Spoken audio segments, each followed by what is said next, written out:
Cerita dimulai di sebuah pertandingan tampar di dalam penjara. Seorang pria bertubuh besar awalnya terlihat kuat, namun langsung terjatuh setelah menerima tamparan dari lawannya.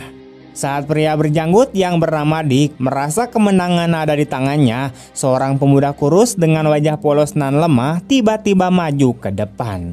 Kehadirannya membuat semua orang tertawa karena mereka menganggap anak muda ini tidak punya nyali.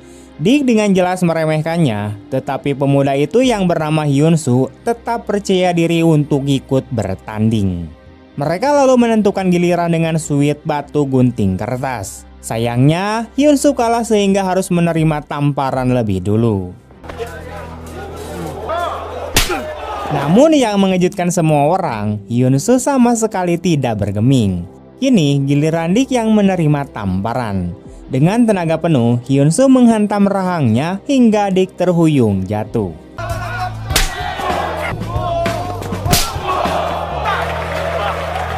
Merasa dipermalukan di depan banyak orang, Dick marah besar dan langsung menyerang. Tapi meski masih baru di penjara, kemampuan bertarung Hyun-soo berada di level atas. Dengan mudah ia membalikan keadaan, menjatuhkan Dick lalu menghajarnya secara membabi buta.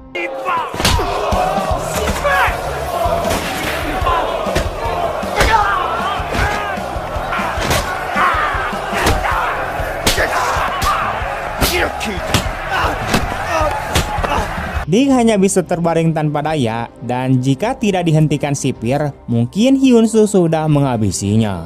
Karena insiden ini, Hyun-soo dimasukkan ke sel isolasi, tempat di mana ia pertama kali berhadapan langsung dengan Jae-ho.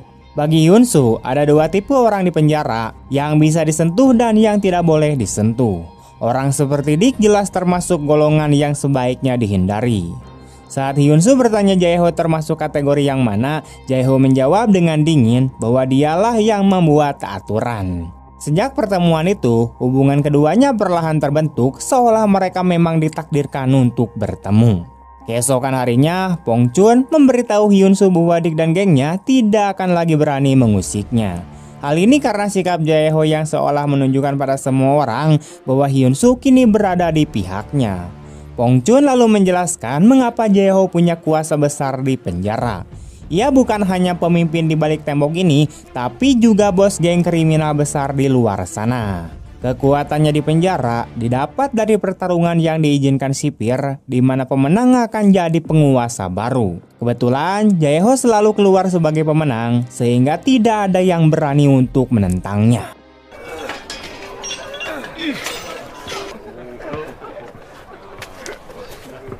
Namun suasana berubah saat seorang tahanan baru kemudian masuk. Namanya adalah Kim Se-han, pria yang reputasinya bahkan lebih mengerikan daripada Jae-ho. Kehadirannya langsung menebar ketakutan, bahkan banyak narapidana yang menunduk ketika namanya disebut. Hal ini membuat Jae-ho semakin waspada.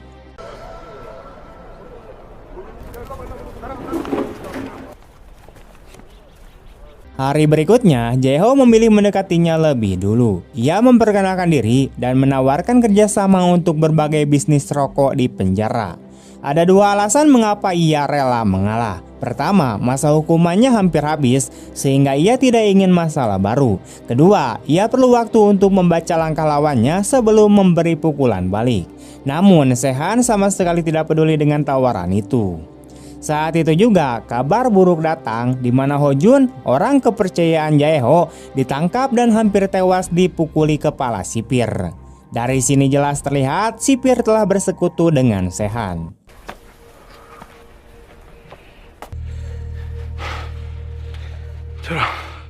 Jae-ho marah besar dan memaki sipir, tapi akibatnya ia sendiri dipukuli hingga babak belur lalu dijebloskan ke sel isolasi.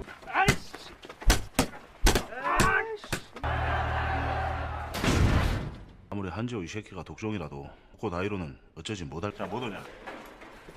3 hari kemudian, ia bebas dengan kondisi lemah.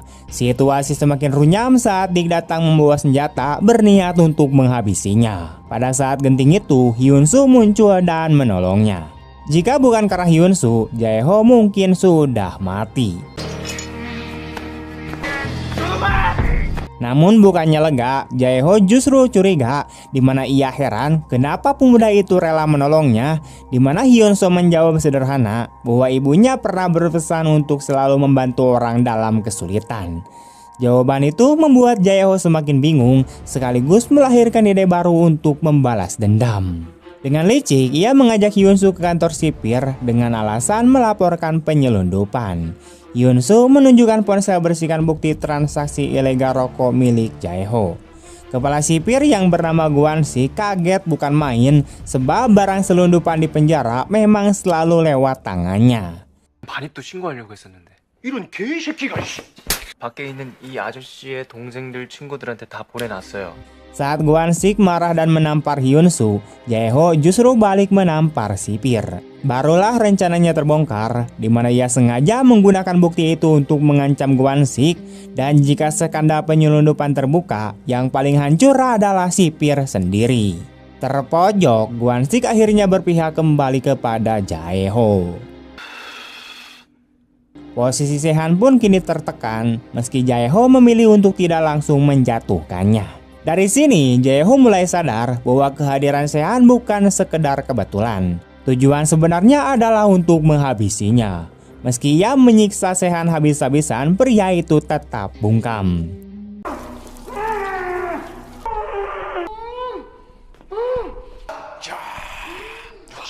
나를 잡으려고 하는 거요. 내가 Sampai akhirnya salah satu anak buah Sehan yang ketakutan buka suara. Ia mengaku bahwa dalang dibalik semua ini adalah Manchon, yaitu bos besar Jae-ho sendiri. Manchonlah yang memerintahkan agar Jae-ho dihabisi. Sebagai imbalannya, ia menjanjikan penyelundupan 5 kg rokok dengan pembagian 30% untuk Sehan. Mendengar pengkhianatan itu, Jae-ho terkejut sekaligus murka. Namun ia harus menahan diri dan menyembunyikan emosinya agar tidak menimbulkan kecurigaan. Di balik semua itu, ternyata Hyun-soo bukanlah narapidana biasa. Ia ternyata adalah seorang polisi yang menyamar. Misinya adalah mendekati Jae-ho, meraih kepercayaannya, lalu membongkar seluruh operasi gengnya. Hyun-soo menerima tugas berbahaya ini karena dijanjikan oleh atasannya yang bernama In-suk bahwa ibunya yang sakit parah akan mendapatkan donor ginjal. In-suk sendiri adalah atasan yang keras dan penuh perhitungan, tak segan mengorbankan orang lain demi menyelesaikan kasus. Saat kabar donor cocok ditemukan, Hyun-soo merasa bahagia tanpa menyadari bahwa titik inilah yang akan membalikan seluruh hidupnya. Seiring waktu, hubungan Hyun-soo dan Jae-ho kemudian semakin erat. 방을 옮겨줘요. 제일 큰 방으로. Hingga suatu hari muncul sosok Byung-gap, keponakan Manchon sekaligus rekan lama Jae-ho. Meski masih ada ikatan keluarga, Byung-gap justru membenci pamannya, apalagi setelah pernah dipukuli dengan asbak hingga terluka. Mengetahui bahwa Manchon berkhianat, ia menawarkan diri untuk membantu Jae-ho untuk menjatuhkan sang bos besar setelah mereka bebas nanti. Namun Jae-ho tetap berhati-hati karena ia tahu bahwa pada akhirnya para anggota geng hanya akan berpihak pada orang yang punya uang.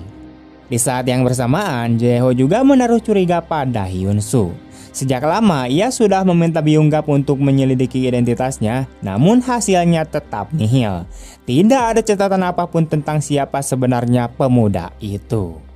Pada saat itu, Hyun-soo masih tenggelam dalam kebahagiaan karena ibunya hampir saja bisa diselamatkan. Namun di waktu bersamaan, sang ibu sedang berbicara lewat telepon dan tidak ada yang tahu apa yang terjadi. Tiba-tiba ia terjatuh dan bersimpah darah. Kabar kematian itu pun sampai kepada Hyun-soo, membuat pikirannya seolah runtuh ke dalam kegilaan. Tidak seorang pun bisa menerima kenyataan pahit seperti ini. Padahal keadaan sempat terlihat membaik, tetapi tragedi justru datang menghancurkan harapannya. Dari kejauhan, Jae-ho melihat Hyun-soo meraung penuh rasa sakit dan hatinya ikut tiba. Malam harinya, Hyun-soo menghubungi In-suk. Ia memohon izin agar bisa keluar penjara untuk memberikan penghormatan terakhir karena ibunya adalah satu-satunya keluarga yang ia miliki. Namun di luar dugaan, si bebel In-suk menolaknya. Ia beralasan bahwa Hyun-soo bukanlah tahanan teladan sehingga permintaan itu sulit dikabulkan. Seberapapun kerasnya Hyun-soo untuk memohon, sikap In-suk tetap dingin dan tidak peduli. 같은 곳에 처박아 놓고 엄마 묻을 것도 못 찾게 해요. Terdesak, Hyun-soo mengancam akan membuka rahasia misi yang telah mereka jalankan jika ia tidak dilepaskan. Tetapi In-suk justru menegaskan, bila catatan kriminalnya dihapus, maka status Hyun-soo akan resmi tercatat sebagai penjahat sungguhan. Ucapan itu membuat Hyun-soo tidak percaya bagaimana mungkin atasannya tega memperlakukannya seperti itu. Keesokan harinya, kepala penjara tiba-tiba membebaskannya untuk sementara ditemani 2 polisi sebagai pengawal. Kepala penjaga juga menyerahkan alamat tempat pemakaman ibunya, sekaligus memberitahukan bahwa semua biaya sudah ditanggung oleh Jae-ho. Dengan begitu, Hyun-soo bisa menghadiri pemakaman ibunya. 별로 만족하자.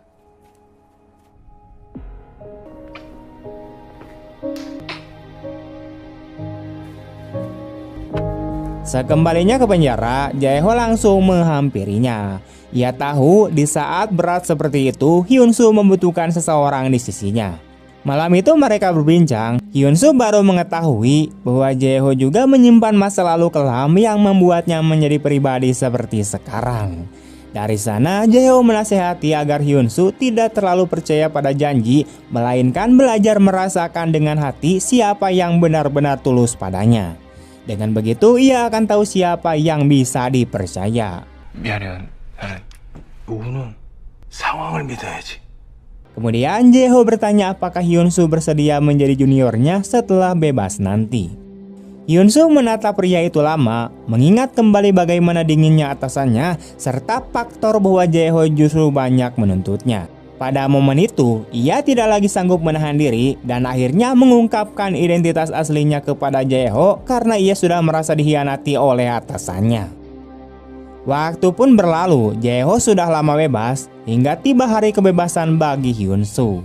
Begitu keluar, ia melihat Jae-ho sudah menjemputnya.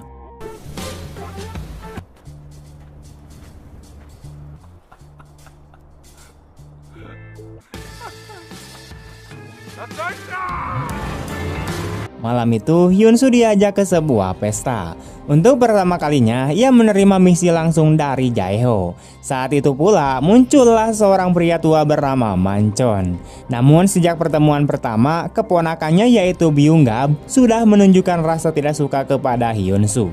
Ia mencoba memancing masalah, tapi Hyun-soo sama sekali tidak terpancing. Akhirnya, pertikaian pun pecah. Saat Byung-gab hendak menghajarnya dengan botol bir, Manchon justru menghentikannya, bahkan memukul keponakannya sendiri di depan banyak orang. Namun keesokan harinya, Manchon memanggil Byung-gab secara pribadi. Ia memerintahkan keponakannya itu untuk menyingkirkan Jae-ho setelah transaksi besar yang akan datang. Transaksi itu juga membutuhkan sebuah stempel khusus agar bisa melewati pos pemeriksaan. Sayangnya, stempel itu berada di tangan seorang pria kejam bernama Kapten Choi. Manchon pun menugaskan Jae-ho untuk mendapatkannya. Tidak lama kemudian, Jae-ho bersama Hyun-soo mendatangi Kapten Choi. Pada saat yang sama, pihak kepolisian juga memantau setiap langkah mereka karena Hyun-soo masih terhubung dengan In-suk dan dipasangi alat pelacak. Polisi awalnya mengira Hyun-soo tidak akan mampu menghadapi Kapten Choi, namun ternyata mereka keliru. Hyun-soo mencoba membeli stempel itu dengan uang dalam jumlah besar, tapi justru tangannya ditusuk saat hendak mengambil uang tersebut. Pertarungan pun kemudian terjadi.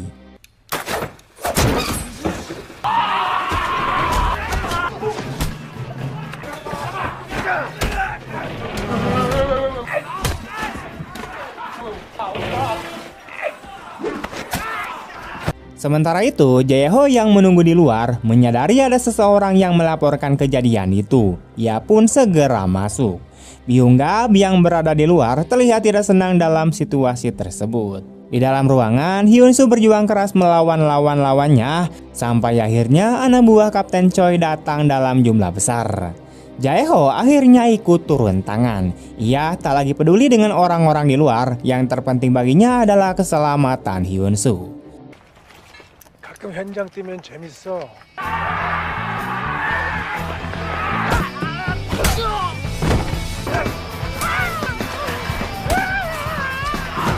빨리 와.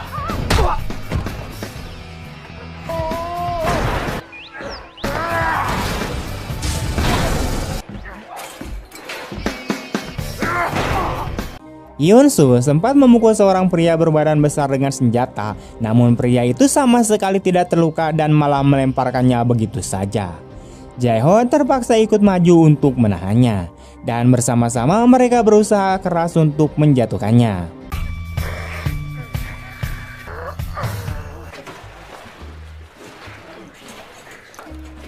Setelah pertarungan panjang, akhirnya kelompok Jae-ho berhasil mengalahkan lawan-lawannya. Saat keadaan mereda, Hyun-soo memperhatikan jam tangan yang ia pakai yang ternyata dipasangi alat penyadap. Tanpa ragu, ia menghentam pria itu hingga alat tersebut hancur. Berkat tindakannya, ia berhasil lepas sementara dari pengawasan para polisi. Aksi itu membuat anak buah Jae-ho terkejut, di mana alasannya sederhana, karena tujuan mereka berikutnya adalah lokasi yang tidak boleh diketahui polisi, tempat mereka akan bertemu dengan pemasok. Tak lama setelah itu, Jae-ho memberi segelas anggur kepada Hyun-soo lalu masuk sendirian. Hal ini menunjukkan bahwa Jae-ho masih belum sepenuhnya percaya padanya, begitu pula sebaliknya. Hyun-soo kemudian berjalan keluar sendirian. Di luar, seorang pria tiba-tiba menariknya ke sudut dan memberinya jam tangan baru yang sudah dipasangi penyadap. Namun saat mereka berbicara, Jae-ho keluar dan melihatnya. Dengan cepat, Hyun-soo memukul pria itu dan beralasan bahwa ia keluar karena bau di kamar mandi terlalu menyengat, jadi memilih buang air di luar, tapi justru diganggu oleh pria itu. Mendengar alasan itu, Jae-ho malah mengajar pria tersebut beberapa kali lagi hingga Hyun-soo harus menyeretnya pergi agar berhenti. Kenyataannya, di balik semua ini, Hyun-soo dan Jae-ho sebenarnya sudah mencapai sebuah kesepakatan. Dengan kata lain, Hyun-soo kini pada dasarnya adalah seorang polisi yang berada di bawah kendali Jae-ho. Namun Jae-ho masih belum sepenuhnya mempercayai Hee-sun karena hari itu ia sempat bertemu polisi seorang diri. Jae-ho sempat bertanya alasan ia mendatanginya, dan Hyun-soo segera menjelaskan bahwa polisi tersebut hanya datang untuk memberinya jam tangan baru.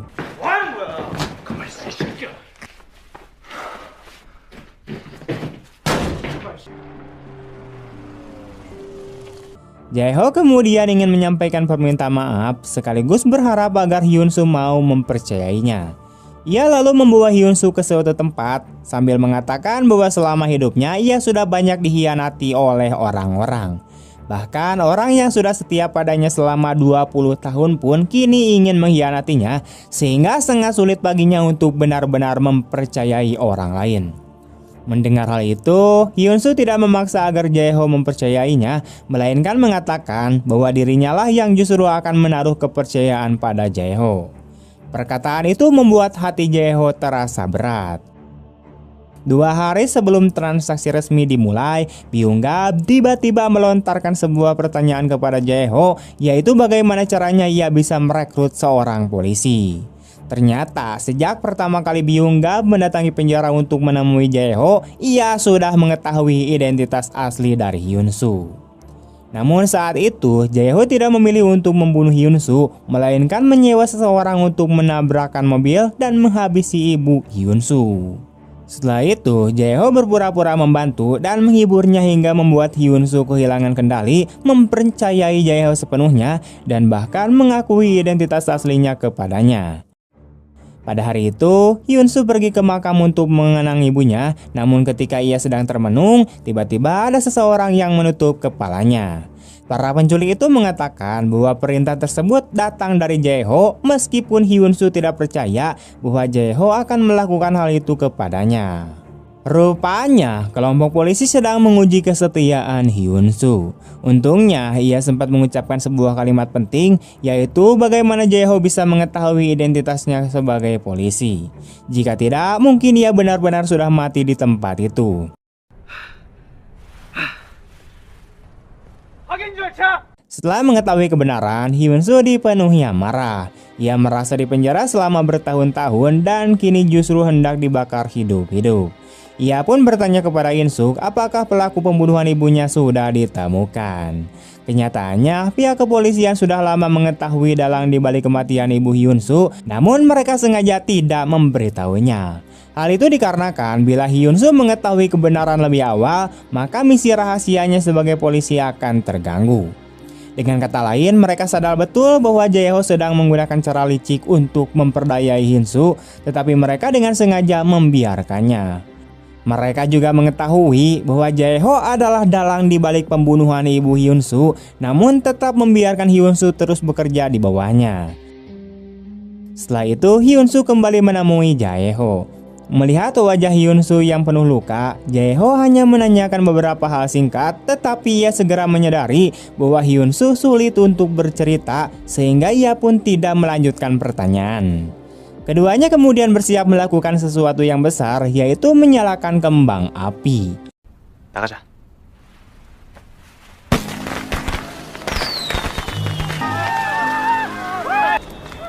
Mereka terlihat bahagia bermain bersama, dan pada momen itu mereka tidak lagi meragukan satu sama lain, melainkan memilih untuk saling percaya sepenuhnya. Akhirnya tibalah hari transaksi. Hyun-suk menyerahkan informasi mengenai waktu, lokasi, dan pihak-pihak yang terlibat kepada In-suk, meskipun tidak ada yang tahu apakah informasi tersebut benar atau palsu. Lokasi transaksi yang dipilih adalah sebuah kapal pesiar di pelabuhan. Begitu kedua kelompok menaiki kapal, salah satu anak buah tiba-tiba menyadari ada yang tidak beres.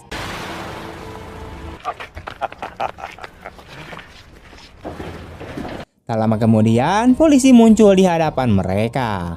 Kali ini, pasukan polisi tampak sangat serius. Mereka benar-benar bertekad menangkap kelompok kriminal tersebut.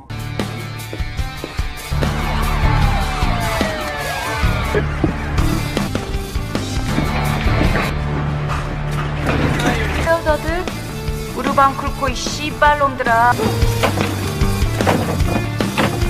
Setelah polisi berhasil menahan para pengkhianat, In-suk maju dengan penuh percaya diri untuk membuka kotak yang disita. Namun ternyata tidak ada barang selundupan di dalamnya. Dengan rasa tidak puas, ia pun membuka kotak lainnya, tetapi hasilnya sama saja, kotak itu juga kosong.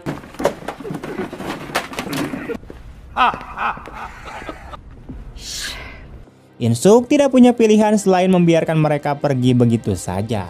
Kenyataannya, lokasi transaksi yang sebenarnya berada di bawah laut.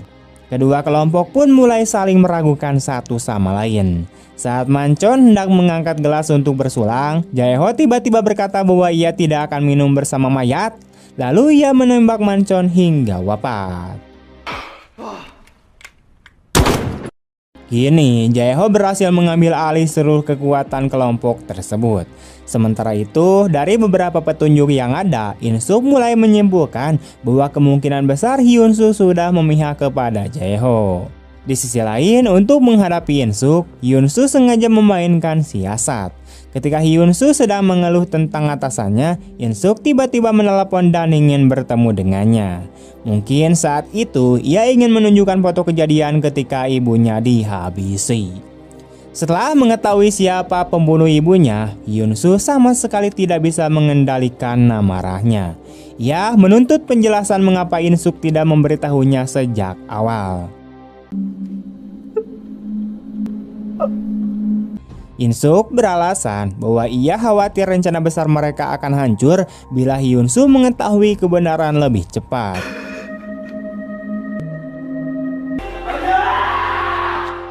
Namun pada saat itu, Hyun-suk sudah tidak lagi peduli pada misinya.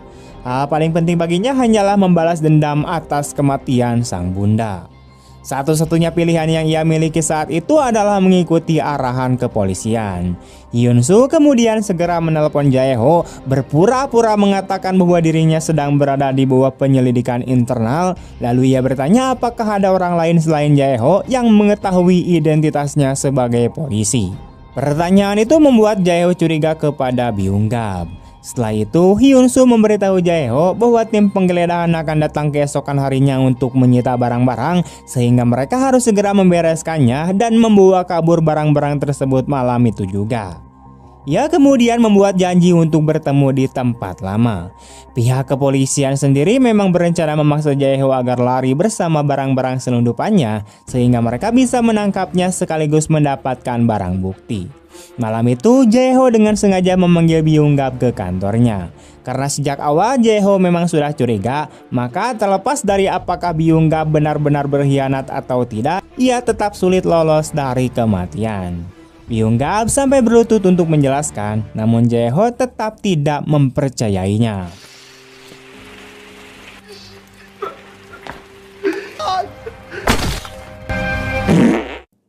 Di bawah pengawasan In-suk, Hyun-soo lalu pergi ke tempat pertemuan bersama Jae-ho. Tempat itu adalah markas rahasia yang pernah diperlihatkan Jae-ho kepadanya sebelumnya. Jae-ho yang telah menyelesaikan urusannya dengan Byung-gap segera bergegas menuju tempat itu. Namun tepat sebelum ia memasuki pintu, ia menyadari ada sesuatu yang tidak wajar. Karena Jae-ho sangat mengenal tempat itu, ia tidak membongkar jebakan polisi dan langsung masuk ke ruangan. Pada saat itu, keduanya tidak lagi berniat menipu satu sama lain. Jae-ho mengatakan bahwa ia sudah melihat truk air dengan kaca gelap, sehingga ia tahu tujuan sebenarnya dari pertemuan Hyun-soo kali ini. Di sisi lain, Hyun-soo juga mengungkapkan bahwa ia tahu Jae-ho adalah orang yang telah menghabisi ibunya. Mendengar itu, Jae-ho langsung mendorongkan pistol ke arah Hyun-soo, namun Hyun-soo yakin bahwa Jae-ho tidak akan membunuhnya karena ia masih membutuhkannya untuk melarikan diri dari kepolisian. 같은 새끼가 감당할 수 있는 사람 아니야. Tidak lama kemudian, polisi menyerbu masuk ke dalam ruangan, namun yang tersisa di sana hanyalah Hyun-soo. Tiba-tiba, Jae-ho melepaskan tembakan ke arah polisi dari suatu tempat tersembunyi. Ia terus bersembunyi sambil menyerang, membuat polisi kesulitan menghadapinya. Seorang polisi bahkan sempat menggunakan Hyun-soo sebagai umpan untuk memaksa Jae-ho keluar, tetapi ia melawan hingga dicekik. Saat Hyun-soo dalam keadaan bahaya, Jae-ho akhirnya muncul dan menembak mati polisi tersebut. Pada akhirnya, yang tersisa di ruangan itu hanyalah Jae-ho dan juga Hyun-soo. Jae-ho tetap tidak mampu menembak Hyun-soo, mungkin karena ia benar-benar peduli padanya, atau mungkin juga karena ia sudah lelah dengan kehidupan penuh kebohongan. 내가 앞으로는 절대 나 믿으라고 강요 안 할게요. Namun ketika Jae-ho hendak pergi, tiba-tiba ia ditabrak oleh mobil yang dikendarai oleh In-soo. Kemudian saat In-soo akan menolong Jae-ho dengan memberinya pertolongan pertama, Hyun-soo tiba-tiba muncul dan langsung menembak si In-soo di kepala, juga menghabisi Jae-ho dengan menembaknya di dada karena dia tidak akan pernah memaafkan siapapun pelaku yang menghabisi ibunya.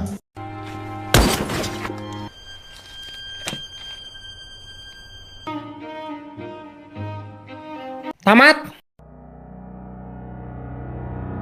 Kebenaran terkadang tersembunyi di balik kebohongan yang panjang, dan pengkhianatan sering datang dari orang yang paling kita percayai. Namun pada akhirnya setiap kebohongan akan terbongkar dan setiap kejahatan akan mendapat balasannya. Kisah Hyun-soo mengajarkan bahwa keadilan mungkin datang terlambat, tetapi ia tidak akan pernah hilang. Sebesar apapun luka yang ditinggalkan pengkhianatan, hanya keberanian menghadapi kebenaranlah yang dapat membebaskan kita dari masa lalu. Oke teman-teman, terima kasih telah menonton sampai akhir. Mohon maaf jika masih banyak kurangnya. Dan jika kalian suka dengan video ini, jangan lupa untuk like, comment, share kemanapun kalian suka. Terima kasih banyak telah menonton. Sampai jumpa di video-video selanjutnya. Bye.